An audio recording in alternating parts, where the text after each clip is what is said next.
하나님 말씀 보겠습니다. 창세기 45장 1절부터 15절까지 말씀 보겠습니다. 요셉이 시종하는 자들 앞에서 그 정을 억제하지 못하여 소리질러 모든 사람을 자기에게서 물러가라 하고 그 형제들에게 자기를 알리니 그때에 그와 함께한 다른 사람이 없었더라. 요셉이 큰 소리로 우니 애국 사람에게 들리며 바로의 궁중에 들리더라. 요셉이 그 형들에게 이르되 나는 요셉이라 내 아버지께서 아직 살아계시니까 형들이 그 앞에서 놀라서 대답하지 못하더라. 요셉이 형들에게 이르되 내게로 가까이 오소서. 그들이 가까이 가니 이르되 나는 당신들의 아우 요셉이니 당신들이 애국에 팔았노라. 당신들이 나를 이곳에 팔았다고 해서 근심하지 마소서, 한탄하지 마소서.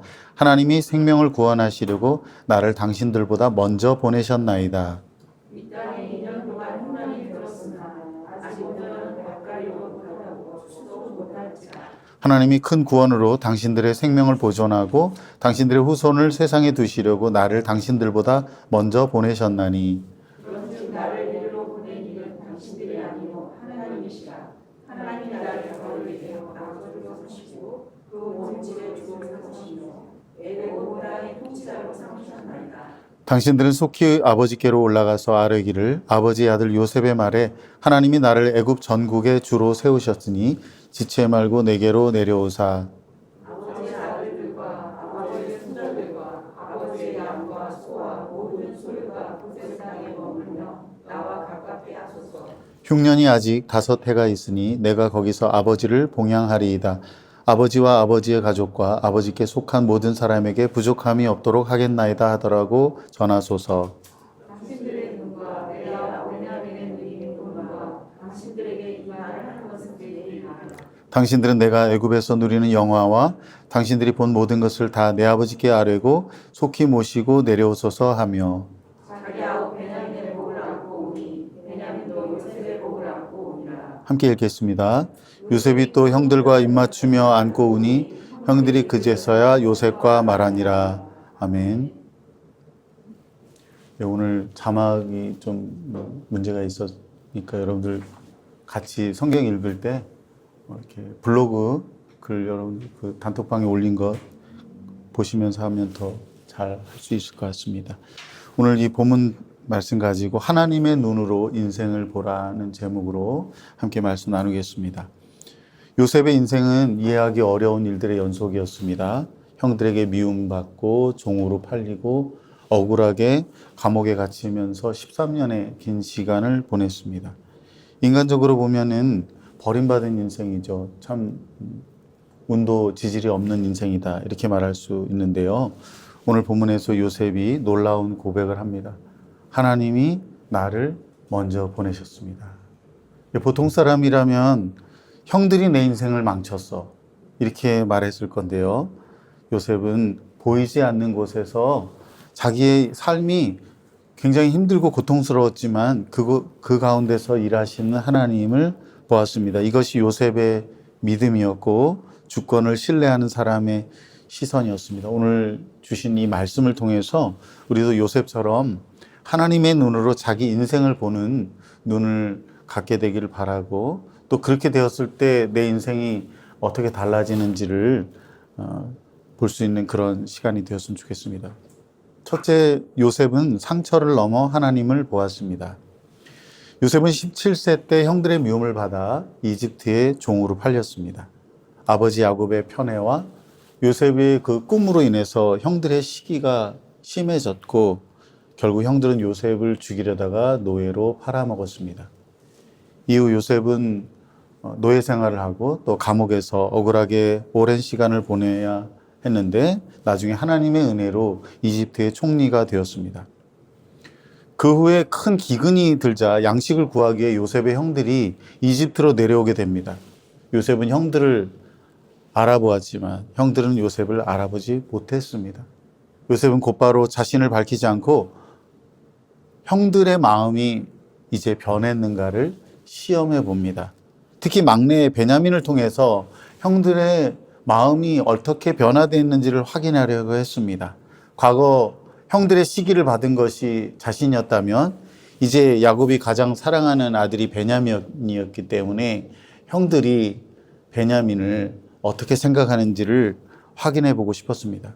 그래서 어떻게든지 요셉이 베냐민을 이집트로 데려오게 한 뒤에 자신의 은잔을 베냐민의 자루에 숨겨넣어 그를 붙잡으려고 하죠.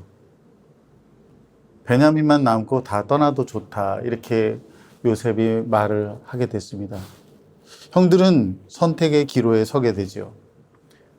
예전 같았으면 그냥 저 꼴보기 싫은 동생, 아버지의 편애를 다 받고 사는 저 동생, 이제 내가 잘 되었다, 우리가 잘 됐다, 던지고 가자, 이렇게 할 수 있었는데요. 이번에는 달랐습니다. 과거에 동생을 팔아먹는 데 앞장섰던 형 유다가 아버지의 상실과 슬픔을 생각하여서 기꺼이 자신이 대신 종이 되겠다고 요셉에게 간청을 합니다. 형들이 전에는 동생을 못 잡아먹어서 난리였는데 이제는 자기를 희생해서라도 동생을 사랑했다고 하는 거죠. 그 모습을 본 요셉은 더 이상 감정을 억누를 수가 없었어요. 오랜 상처와 그리움이 확 밀려왔고요. 형들이 변했다는 것에 대해서 놀라웠기도 하고, 또 하나님께서 이렇게 형들을 변화시키시고 나를 이 자리에 세우셨구나 하는 그런 복합적인 감정이 한꺼번에 밀려왔습니다. 그래서 막 요셉이 크게 울었어요. 왜 우리가 서럽거나 막 고통에서 해방되거나 굉장히 걱정했는데 해결되었거나 뭐 이랬을 때 막 기쁨과 울음과 이런 것들이 쏟아져 나오잖아요. 그 울음소리가 얼마나 크게 나는지 왕궁에 있는 모든 사람들이 들을 정도였다는 거예요. 요셉은 형들 앞에서 내가 요셉이다, 이렇게 말하면서 아버지의 안부를 물었어요. 그러니까 이 형들의 입장에서는 어떻겠습니까? 순간 형들이 얼어붙지 않을 수가 없는 거죠. 황당하고 당혹스럽고 갑자기 막 밀려드는 그 두려움, 너무 놀라서 대답조차 할 수 없었는데 그때 요셉이 형들을 가까이 불러가지고 형들 이리 오십시오 그래가지고 불러서 이렇게 말합니다. 우리말 성경으로 본문 5절을 읽겠습니다. 하지만 형님들이 저를 이곳에 팔았다고 해서 근심하거나 자책하지 마십시오. 이는 하나님께서 생명을 구하시려고 저를 형님들보다 먼저 여기로 보내신 것이기 때문입니다.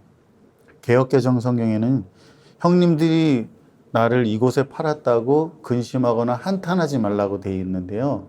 정확하게 번역하면 자책하지 말라는 거예요. 왜 안 그러겠어요? 지금 당장 이 눈앞에 이집트의 총리가 되어 있으니까. 그런데 요셉이 형들을 정죄하지 않습니다. 오히려 형들이 나를 이곳에 팔았다고 근심하거나 두려워하거나 자책하지 마세요. 요셉이 형들에게 과거의 죄를 괴로워하거나 자책하지 말라고 하는 것은 그들의 죄를 부정하는 게 아니에요. 없었던 것으로 칩시다, 이런 것도 아니고요. 그 일을 하나님의 관점에서 새롭게 보게 하려고 하는 배려입니다. 우리의 삶에서 원하든 원치 않든 가장 가까운 사람들로부터 상처를 받아 오랫동안 우리가 행복을 빼앗긴 채 살았다고 느낀다면 우리는 어떻게 반응을 할까요? 가정폭력 속에서 자란 아이들은 세상을 안전하지 않은 곳으로 느끼며 늘 불안과 긴장 속에 살아가기 쉽습니다.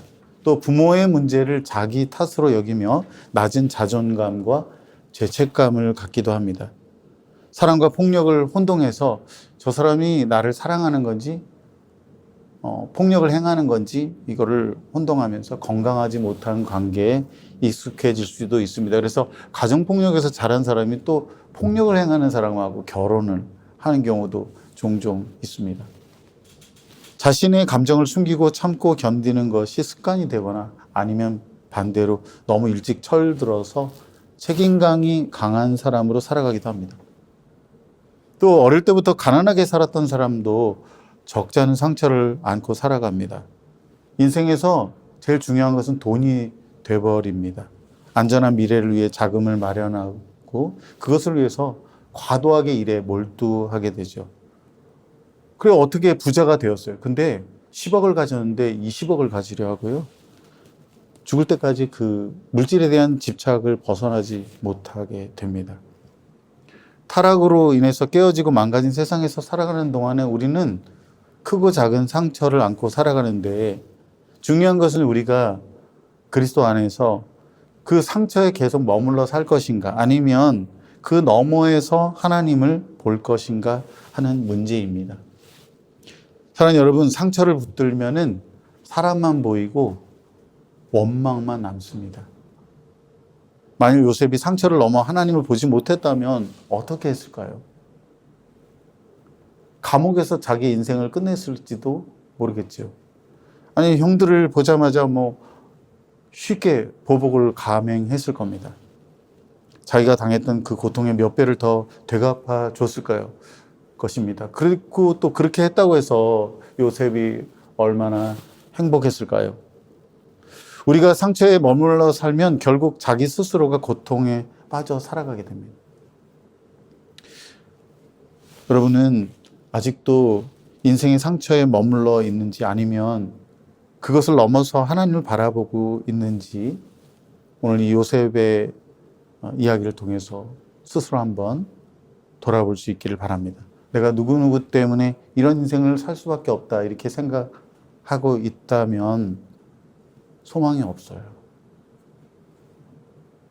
우리는 상처 너머에 계신 하나님을 볼 수 있어야 합니다.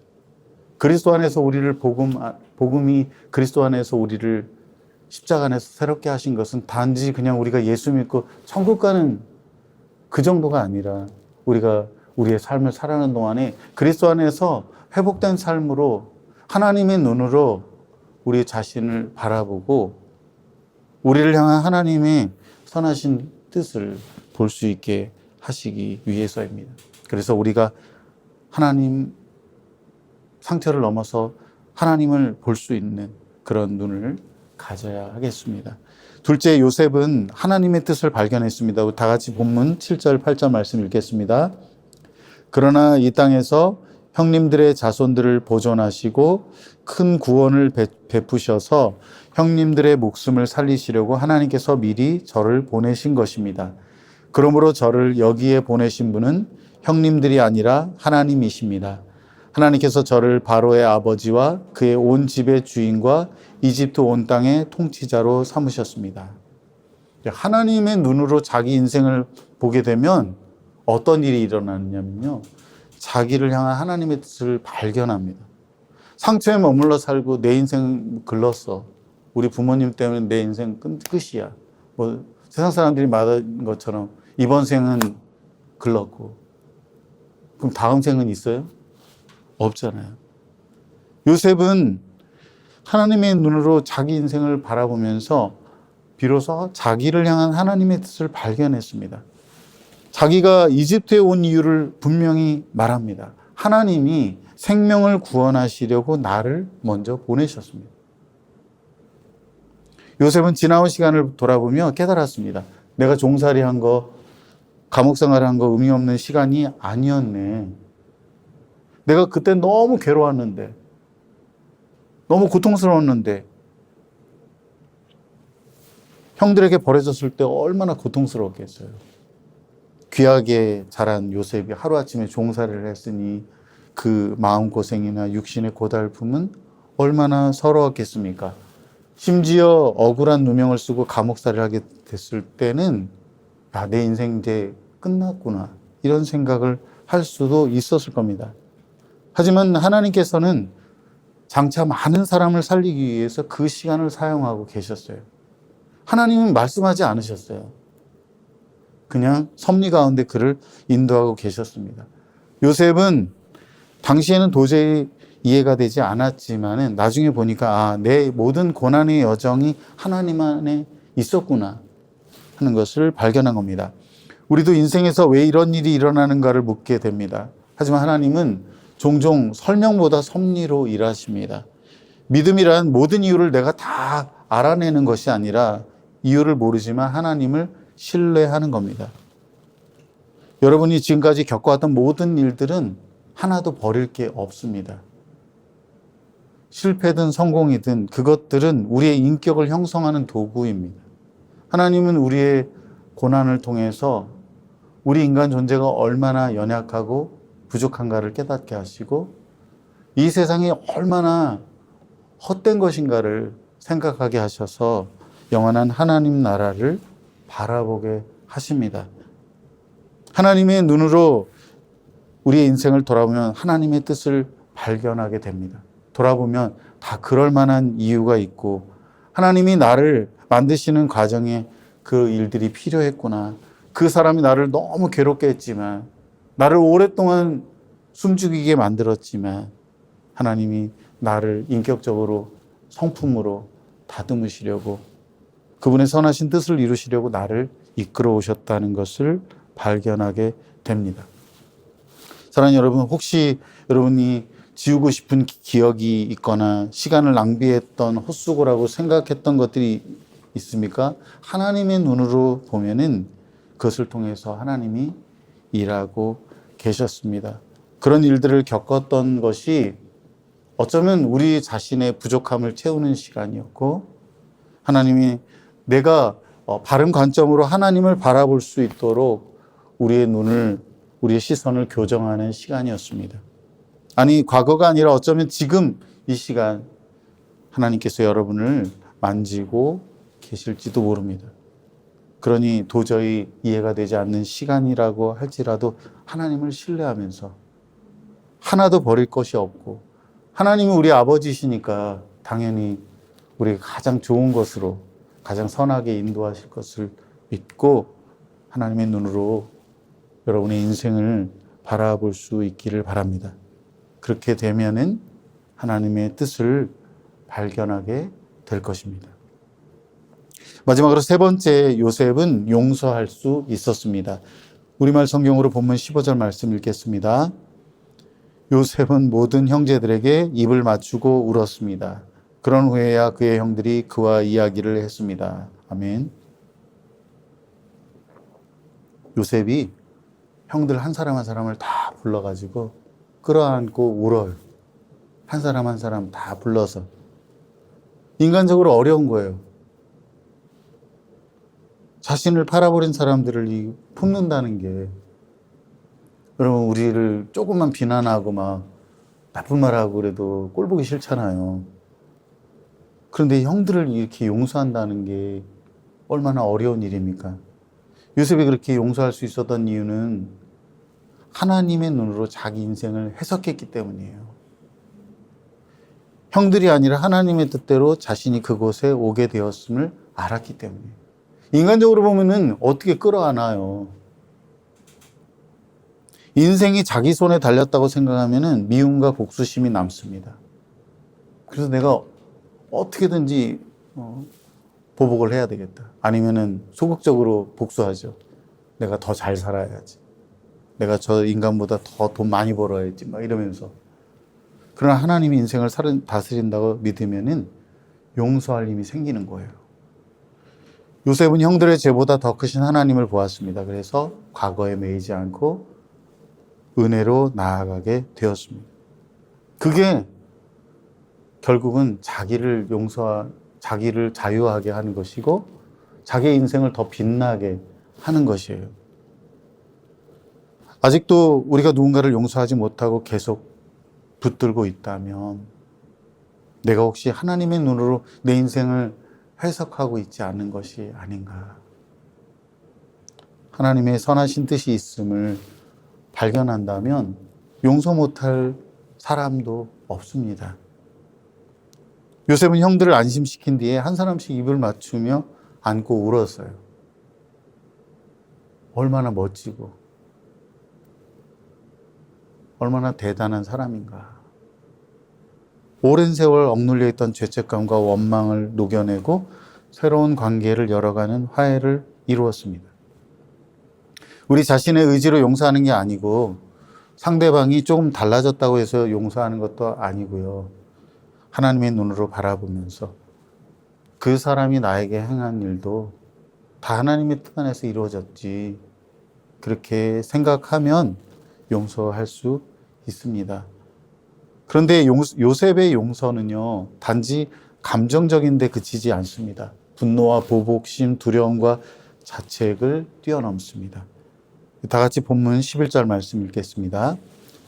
흉년이 아직 5해가 있으니 내가 거기서 아버지를 봉양하리이다. 아버지와 아버지의 가족과 아버지께 속한 모든 사람에게 부족함이 없도록 하겠나이다 하더라고 전하소서. 아멘. 요셉의 용서는 복수하지 않는 것에 그치지 않고 아버지와 형들 모두의 안전을 지켜주는 구체적인 실천으로 표현되었습니다. 형들이 요셉에게 한 짓을 생각하면요, 그냥 보복하지 않고 눈 감고 넘어가는 것도 다행이라고 할 수 있습니다. 그렇게만 해도 형들은 감지덕지하는 거죠. 하지만 요셉은 그들의 안전과 보호를 책임지겠다고 말합니다. 이미 고센이라는 지역을 정해놓고 그곳에 함께 정착하여 살겠다고 하는 계획을 해두었습니다. 요셉이 바로의 승인도 받기 전에 미리 고센을 정착지로 말한 것은 이후의 모든 절차까지 이미 준비했다는 것을 의미합니다. 게다가 요셉은 남은 5년의 기근 동안 아버지와 형들을 포함한 모든 식구들을 다 책임지고 부양하겠다고 약속을 합니다. 자신에게 상처를 준 사람들을 절연하는 게 아니라 요셉은 그들의 형편을 살피고 먹여 살리겠다고 한 거예요. 이런 결정에 오히려 형들이 요셉의 진심을 믿지 못해요. 왜 믿지 못할까요? 요셉의 태도가 미심쩍어서가 아니고요. 자기들은 그렇게 살아본 적이 없어요. 자기들이 살아온 방식과 전혀 달랐기 때문입니다. 하지만 요셉은 진심으로 아버지와 형들의 안위와 안정을 바랬습니다. 로마서 12장 19절부터 21절에 요셉이 보여준 그러한 태도와 관련돼서 우리에게 말씀하신 것이 있습니다. 사랑하는 형제들이여, 여러분이 스스로 원수를 갚지 말고 하나님의 진노하심에 맡기십시오. 기록되기를 원수를 갚는 것이 내게 있으니 내가 갚아주겠다라고 주께서 말씀하십니다. 내 원수가 굶주려 있으면 먹이고 목말라 하면 마실 것을 주어라. 이로써 내가 그의 머리 위에 숯불을 쌓을 것이다. 악에 지지 말고 선으로 악을 이기십시오. 우리가 누군가에게 상처를 받으면 자연스럽게 억울함과 분노가 생깁니다. 그래서 마음속으로 저 사람도 똑같이 당해봐야 한다, 이런 생각을 하게 됩니다. 근데 하나님은 우리에게 네가 스스로 그렇게 하지 말고 하나님께 맡기라고 말씀하세요. 잘못을 괜찮다고 넘기라는 뜻이 아니고요. 하나님이 이 모든 것을 정확하게 판단하고 계시고 어떻게 그것을 공의로 다스리실지도 잘 아신다는 겁니다. 그러니까 용서하는 거는 단순히 잊어버리는 게 아니라 상처를 붙잡고 계속 미워하지 않는 선택을 하는 거예요. 예를 들면 이런 거예요. 나를 힘들게 한 사람을 계속 누군가에게 험담하지 않는 것, 아니면 차갑게 되갚지 않는 것, 상대가 어려움을 당할 때 그거 꼴 좋다 이렇게 하지 않고 외면하지 않는 것, 그리고 아직 마음은 너무 아프지만은 힘들지만은 하나님 앞에서 오히려 그 사람을 위해서 기도하는 것, 그것이 선으로 악을 이기라고 하신 그 말씀이에요. 요셉이 보여준 그 하나님의 눈으로 자기 인생을 해석하고 용서했을 때 나타나는 그런 사람의 모습입니다. 말씀을 했습니다. 하나님의 눈이 없이 자기 인생을 보면 상처와 실패만 남습니다. 왜 이런 일이 내게 일어나는가라는 질문 속에 갇혀 살아요. 그것이 계속 자기의 삶을 갉아먹고 발을 붙잡고 더 앞으로 나아가지 못하게 됩니다. 그러나 하나님의 눈으로 인생을 바라보기 시작하면은 이해할 수 없던 시간 속에서도 하나님이 나를 붙들고 계셨음을 깨닫게 됩니다. 지나온 실패와 눈물, 억울함과 기다림의 시간조차 하나님이 나를 빚어가시는 시간이었음을 알게 되죠. 그리고 그때 비로소 사람을 미워하던 마음에서 벗어나서 용서하고 사랑할 수 있는 겁니다. 사랑하는 여러분, 지금은 이해되지 않는 일이 있을 수 있습니다. 여전히 마음속에 그렇게 쉽게 풀리지 않는 상처, 용서하지 못하는 마음이 있을 수 있습니다. 그러나 분명한 것은 내가 거기에 상처에만 머물러 있지 말아야 한다는 것은 아시고 그 상처보다 크신 하나님을 바라보길 바랍니다. 하나님께서 오늘도 우리 인생을 선하신 뜻 가운데 이뤄가실 것을 믿고 요셉처럼 하나님의 눈으로 자기 인생을 바라보며 하나님의 뜻을 발견하고 용서하고 사랑하는 그런 삶을 살아가기를 주의 이름으로 축복합니다. 기도하겠습니다.